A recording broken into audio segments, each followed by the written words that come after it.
जब मौत इंसान के सामने होती है तो उसके पसीने कहाँ कहाँ से निकलते हैं ये तो वही इंसान जान सकता है। इंसान चाहे मौत से जितना मर्जी भाग ले, मौत उसको ढूंढ ही लेती है और आखिरकार इंसान को मरना पड़ता है। ऐसा ही कुछ इस इंसान के साथ भी होता है। ये खुद को जिंदा रखने के लिए बहुत ज्यादा फाइट करता है, लेकिन आखिरकार उसको उसके दुश्मन खत्म कर देते हैं। इस भीड़ भाड़ वाली दुनिया से कहीं बहुत दूर एक पुरसकून जगह पे जो अपनी फसलों के अंदर काम कर रहा होता है। अब फसलों में काम करने के बाद वो अपने घर चला जाता है, जहाँ पे जाकर वो अपनी गाड़ी को ठीक कर रहा होता है कि अचानक से पीछे से उसका बेटा उसे डराने की कोशिश करता है। उसका नाम काइल होता है, लेकिन जो बिल्कुल भी नहीं डरता। जो की वाइफ सारा भी वहाँ पे होती है। वो भी बाप बेटा को एक साथ शरारतें करते हुए देख के बहुत ज्यादा खुश होती है। अब रात में सारा बुक पढ़ रही होती है कि टीवी के ऊपर एक न्यूज चल रही होती है। सारा उस न्यूज को सुन के बहुत ज्यादा परेशान हो जाती है, क्योंकि वो एक मर्डर की रिपोर्ट होती है। सारा जो से पूछती है कि कहीं ये वही लोग तो नहीं, कि अचानक से पीछे से काइल आता है और वो कहता है कि हाँ हाँ बिल्कुल ये शैतानों का काम है। लेकिन जो उसे उठाता है और वो कहता है कि सोने का टाइम हो गया शरारती बच्चे, और वो उसे सुलाने के लिए ले जाता है। तो सुला के नीचे उतर आता है और वो सारे कैमरास को चेक कर रहा होता है सिक्योरिटी के लिए। अब वो फिर से सारा के साथ आके बैठ जाता है और वो उसे कहता है कि बेगम इन सब बातों की परेशानी लेने की तुम्हें कोई जरूरत नहीं है। सारा कहती है कि मैं कैसे परेशान ना हूँ, शहर के अंदर पहले भी इस तरह के मर्डर हो चुके हैं और मैं डरती हूँ इस सब से। लेकिन जो उसे हौसला देता है और वो लोग अपनी नॉर्मल रूटीन के अंदर वापस से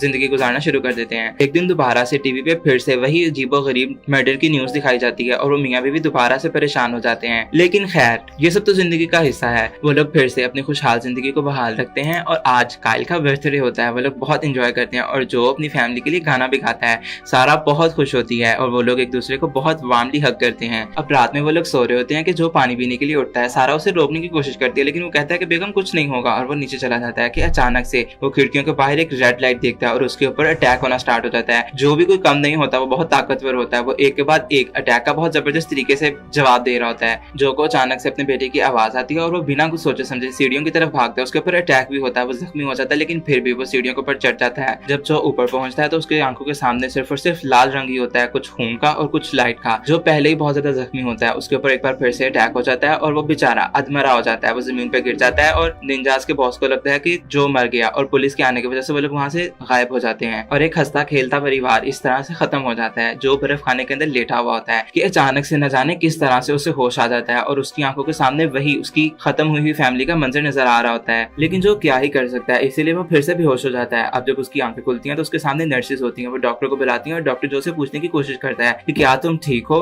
दूसरी तरफ माइक और एमा जो कि FBI ऑफिसर्स होती हैं, वो जो से मिलने के लिए आ रहे होते हैं और वो लोग जो से पूछताछ करते हैं। लेकिन जो बहुत खामोश होता है, वो बहुत ज्यादा गुस्से में होता है। माइक को समझ आ जाती है, वो अपना कार्ड छोड़ता है। वो कहता है कि तुम्हें जब भी जरूरत हो तुम फोन कर सकते हो। माइक और एमा वापस आ रहे होते हैं और एमा के बहुत सारे सवाल होते हैं, लेकिन माइक उसे कहता है कि मुझे पता है मैंने क्या किया है, तुम्हें इसके ऊपर बस नजर रखनी है। और एमा अपनी ड्यूटी के ऊपर लग जाती है। जो की हालत बहुत ज्यादा खराब हो चुकी होती है, लेकिन फिर भी वो खुद को संभालने की पूरी कोशिश कर रहा था। छत के ऊपर उसके ऊपर अटैक हो जाता है, लेकिन जो अभी भी हिम्मत नहीं हारा होता और वो उन दुश्मनों का बहुत जबरदस्त तरीके से मुकाबला करता है। वो अपनी सीक्रेट निंजा टेक्निक्स को इस्तेमाल करते हुए अपने दुश्मनों को एक के बाद एक मार गिरा रहा होता है। उनको बहुत टफ टाइम देता है और उसके सारे के सारे दुश्मन देखते ही देखते खत्म हो चुके होते हैं। अब जो का सामना इन निंजास के बॉस के साथ होता है, लेकिन जो को अपनी मोहब्बत का कत्ल नजर आ रहा होता है और वो उसे किसी भी कीमत पे अब जिंदा छोड़ने के लिए राजी नहीं होता और उन दोनों के दरमियान में फाइट स्टार्ट हो जाती है। जो उसे भी एक के बाद एक जख्म पे जख्म दे रहा होता है, लेकिन वो बॉस भी किसी से कम नहीं होता। लेकिन आखिरकार जो अपना असल चेहरा दिखाता है और उस बॉस को खत्म कर देता है। अब वो अपनी मरी हुई मोहब्बत के पास जाता है और उसके बाद वो अपने घर पे वापस चला जाता है, जहाँ पे जाके वो अपनी फैमिली की कुछ मेमोरीज को उठाता है और अपने असल चेहरे याद करना शुरू कर देता है, क्योंकि उन्होंने अपनी आइडेंटिटीज छुपाई हुई होती हैं। जो अपने खुशियों की आशानियों को अपने हाथों से आग लगा देता है, क्योंकि अब जो को अपने इंतकाम के लिए निकलना है। निंजास का कबीला सदियों से अपने असूलों को मानता हुआ आया है और वो कभी भी किसी भी इंसान के लिए अपने असूलों को नहीं बदल सकता, और जो भी इंसान इन असूलों को तोड़ता है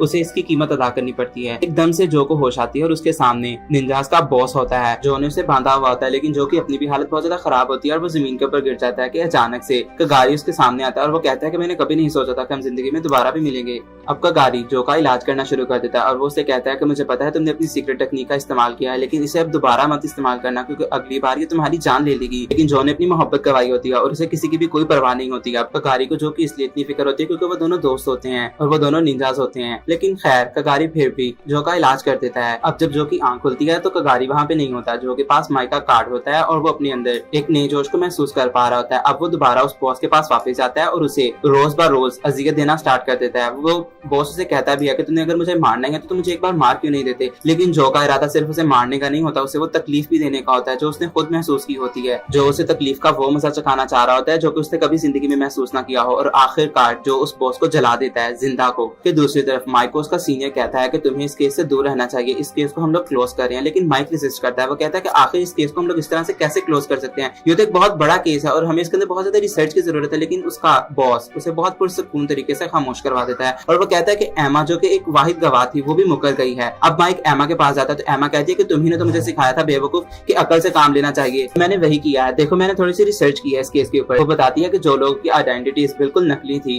कि दूसरी तरफ जो कुछ लोगों को ढूंढने के लिए निकल चुका होता है वो इधर उधर हर जगह दुनिया के हर कोने के अंदर उनको तलाश करता है, लेकिन उसे कोई भी नहीं मिलता उसके मतलब का इंसान। अब वो एक रेस्टोरेंट के ऊपर जाता है जहाँ पर कुछ पुलिस ऑफिसर्स अपनी पावर का इस्तेमाल करते हुए पैसे ईटने की चक्करों में होते हैं, लेकिन जैसे उनमें से एक जो को हाथ लगाता है तो जो उसको एक जबरदस्त पंच मारता है, दूसरा भी उसके ऊपर अटैक करने की कोशिश करता है, लेकिन जो उसे भी सबक सिखा के बाहर निकल जाता है। और वो पुलिस की कार को देखता है और उसे माइक का कार्ड याद आता है, वो फिर से उस कार्ड को देखता है। कि दूसरी तरफ एमा वीडियो गेम खेल रही होती है और माइक उसे कह रहा होता है कि थोड़ा सा काम के ऊपर भी तवज्जो दे लो। कि अचानक से माइक को एक फोन कॉल आता है अननोन नंबर से, और वो और कोई नहीं बल्कि जो होता है। माइक फटाफट से एमा को इशारा करता है और एमा उसे ट्रैक करने की कोशिश कर रही होती है, लेकिन जो फटाफट से नंबर चेंज कर लेता है क्योंकि जो इतना भी बेवकूफ नहीं होता। जो माइक को मिलने के लिए कहता है और माइक खामोश हो जाता है उसकी बात सुनने के बाद। जो चल रहा होता है और स्क्रीन के ऊपर एडवर्टाइजमेंट चल रही होती है आउजा सिटी की, जो कि जोसेफ खुद कर रहा होता है, वो उस सिटी का मालिक होता है। जो उस जगह को चेक कर लेता है जहाँ पे उसने माइक के साथ मिलना होता है, वहाँ पे कोई सिक्योरिटी या कोई भी ट्रैप नहीं होता उसके लिए। अब जो माइक को आता हुआ देखता है और माइक जब उस रेस्टोरेंट के अंदर जाता है तो उस रेस्टोरेंट का मालिक माइक से कहता है कि देखो हो गए तुम पुलिस ऑफिसर अपने ऑफिस के अंदर, लेकिन ये मेरा रेस्टोरेंट है और अगर इस बार यहाँ पे कोई भी नुकसान हुआ तो उसके पैसे तुम दोगे, ठीक है। कि अब हमारा टूटा हुआ हीरो रेस्टोरेंट के अंदर आ जाता है और वो मालिक कहता है कि ठीक है मैं जा रहा हूँ, और वो वहां से चला जाता है। जो माइक के सामने बैठ जाता है और माइक उससे सवाल जवाब करना शुरू कर देता है, लेकिन क्या ही हो सकता है इस तरह की बातचीत के अंदर। माइक बंदूक निकाल लेता है और उसके ऊपर खड़ा हो जाता है। वो कहता है कि तुम्हें क्या लगता है मैं कोई ऐसा वैसा पुलिस ऑफिसर हूँ जो तुम्हारी बातों में आ जाएगा और तुम्हें ऐसे ही जाने दूंगा।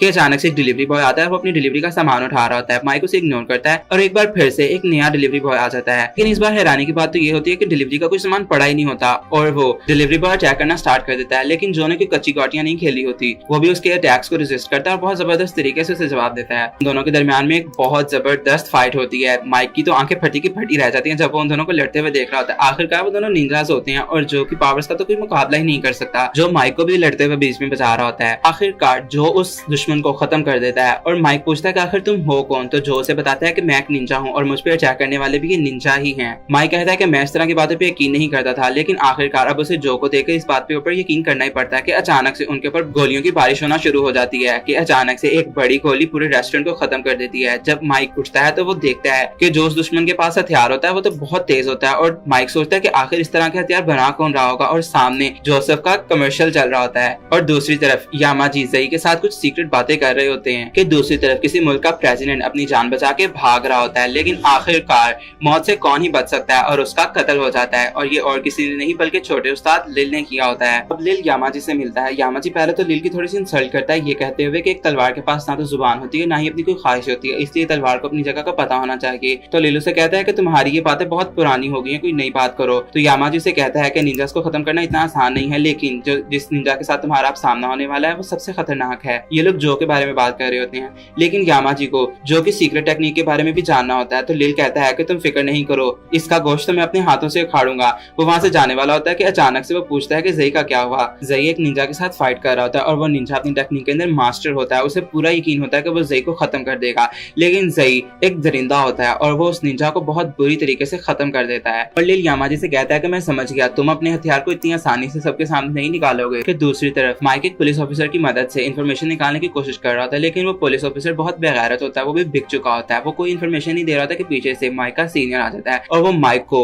दरिया के किनारे ले जाता है। वो दोनों बात करना शुरू कर देते हैं। वो माइक से कहता है कि देखो तुम बूढ़े हो गए हो, अब तुम्हें चाहिए कि तुम अपने इस बुढ़ापे को मछलियां पकड़ते हुए गुजार दो, तो तुम्हें मैं एक फिशिंग रोड और बहुत सारे पैसे दूंगा अगर तुम अपनी इस रिटायरमेंट को पुरसकून तरीके से पूरा कर लो। लेकिन माइक बिकने वाला नहीं होता और उन दोनों के दरमियान में अनबन हो जाती है और माइक को उसका रेजिग्नेशन लेटर मिल जाता है। कि दूसरी तरफ जो एक खुफिया जगह के ऊपर होता है और वो अपनी मोहब्बत के बारे में और अपने घर के बारे में सोच रहा होता है, उसका खून खोल रहा होता है कि अचानक से उसे वहाँ पे किसी की आने की आहट महसूस होती है और वो माइक होता है। माइक बहुत सारा सामान साथ लेके आया होता है और बहुत सारी इन्फॉर्मेशन भी लाया होता है। वो और जो बातें करना शुरू कर देते हैं। माइक और जो दोनों का यही मानना होता है कि ये सारे के सारे खतरनाक हथियार और कोई नहीं बल्कि आउजा सिटी ही बना रही है। वो दोनों इस केस के ऊपर बहुत पुरसकून तरीके से बात करते हैं और उन लोगों को एक और इंसान की जरूरत होती है। माइक कहता है कि मैं ऐसे इंसान को जानता हूँ। अब वो लोग रात को एमा से मिलते हैं। माइक एमा की गाड़ी का मजाक उड़ाता है, लेकिन एमा कहती है कि तुम जरा अपनी गाड़ी को तो देखो, और जो बाहर निकल के एमा की गाड़ी की वाकई में तारीफ करता है। तो एमा कहती है कि मेरे तुम्हें लेके कुछ सवाल हैं, लेकिन माइक उसे खामोश करवा देता है। अब एमा उनको इन्फॉर्मेशन देना स्टार्ट कर देती है। वो एक बहुत प्रो किस्म की हैकर होती है। उसने अपनी गाड़ी के अंदर एक बहुत जबरदस्त सेटअप लगाया हुआ होता है। वो उनको बताती है कि औजा सिटी एक बहुत खतरनाक किस्म की सिटी है